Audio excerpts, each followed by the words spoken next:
Aussi risque la prison. Les arnaqueurs s'en prennent de plus en plus aux seniors. 85% d'entre eux ont déjà été visés, souvent par téléphone. Pour les aider, la gendarmerie de Haute-Marne a mis en place la maison de protection des familles, un service de proximité qui propose écoute, soutien et ateliers de prévention. Geoffrey Tridon, Marie-Galante Fontan. Un appel de sa banque et il était déjà trop tard. Max Michel apprend que sa carte bleue a été piratée.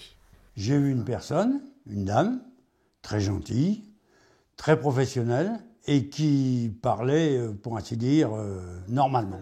Sans se douter du piège, il exécute les consignes reçues, découper sa carte bancaire sous la puce, puis la confier avec un code à un coursier qui doit se présenter chez lui quelques heures plus tard. Je lui ai remis la carte contre les 4 chiffres et puis il est parti. Là, ça s'est passé à peu près normalement.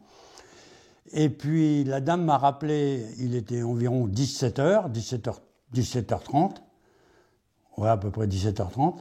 Et là, elle m'a dit, c'est dommage, nous n'avons pas le code secret de votre carte. Je lui ai dit, le code secret, c'est le code secret, vous ne l'aurez pas. Max comprend alors son erreur. Un message de sa banque, la vraie cette fois, confirme l'arnaque en cours. Des virements d'un total de 990 € ont été effectués. C'est une expérience. on va dire ça comme ça, c'est une expérience. Bon. Oui, non, faut prendre ça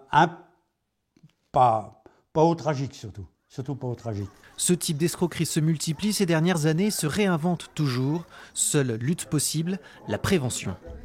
Donc des infractions commises sur Internet, on parle souvent de cybercriminalité. Depuis 2023, la Maison de protection des familles, un service de la gendarmerie, se rapproche d'associations et d'infrastructures locales pour donner les bons conseils à adopter en cas d'appel, SMS ou email douteux. Du coup, de faire toujours attention déjà à tout ce qui est trop beau pour être vrai.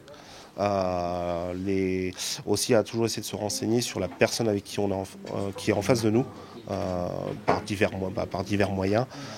Également aussi à ne pas hésiter à demander conseil, que ce soit à un proche ou voire même à la gendarmerie ou la police. Les seniors sont les principales victimes, mais toutes les générations se font avoir. En Haute-Marne, 748 cas d'escroquerie ont été recensés en 2024.